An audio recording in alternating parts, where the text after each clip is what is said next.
Thank you, Daniel, for being with us tonight with an update on the nationality citizenship situation, which is a proper political hot potato of the moment. We're right in the middle of this, aren't we? And you've some important distinctions to bring us because many of the nuances of this get reported as though it's done and dusted. That's not necessarily the case as yet. So could you bring a little bit of clarity to this nationality citizenship situation for us, please? Thank you for being here. Correct. Yeah, Carl. Hello, everyone. I'll do a short introduction of the nationality situation, and then I'll probably cover it more in the Dream Team tonight. So feel free to stay on and follow us into the Dream Team. So this is not a done and dusted situation. The nationality law will now need to be sent to the president, and the president has two options. He can either sanction it or approve it, and then it will be done and dusted. He can veto it politically, so he can say, well, this is not a law that I like, and he presents its reasons, and he sends it to the parliament again. If he does that, I don't think that he will do this, but if he does that, the parliament can reapprove the law, and then the president is obliged to sanction the law.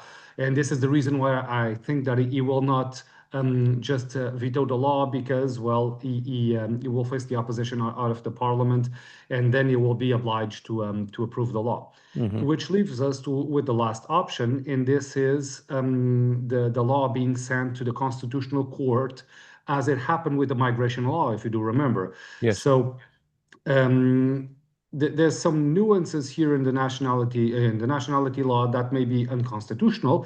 Several leaders in the legal world and people that were actually doing the constitution already pointed out several factors that they do think that they may raise issues with them being unconstitutional.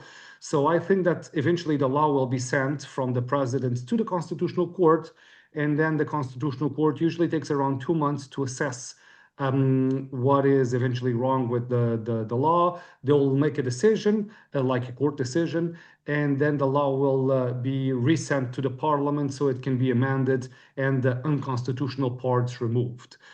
So this is the scenario that we have at the moment. The law was approved. It's going to be sent to the president. The president will need to decide.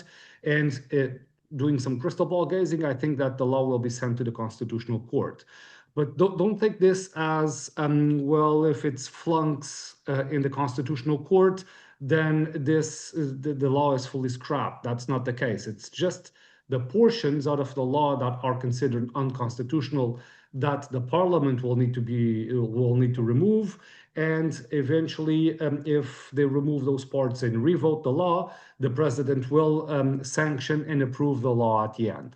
So don't keep your hopes up in terms of, oh, if the Constitutional Court does vote this, then the 7-10 year situation will be removed out of the equation. I think it's indeed a reality. We just don't know the timelines yet. So right. If you are considering requesting the Portuguese nationality and you have already the 5 years and you've passed the exam, the A2 language exam, and you've obtained your certificate, please submit your nationality application ASAP, because now it's the time, because I do think that within 2 or 3 months we'll indeed have a new operating law. And once that comes into full force, then the 7 year for Portuguese-speaking countries or people that come from Portuguese-speaking countries and 10 years for all others will be in full force. This is a short recap out of the current situation. Do you have any specific questions, Carl, or anyone that I can clear out for the time being? I think, if we may, thank you for that. It's really useful to know. I did have a question about timescale, which you may have addressed there. Sorry, there's a lot of information in there, but I guess that's the first and only question I'll ask you, and then we'll carry it forward to the Dream Team. But what's the quickest this might be resolved so that we can finally know the truth of this situation and move on? Well, worst case scenario, I would say that we can have an operating nationality law within 15 days, right, if this goes to the president, and if he approves it and sanctions it without sending it to the Constitutional Court. So it seems reasonable to have the law operating within 15 days.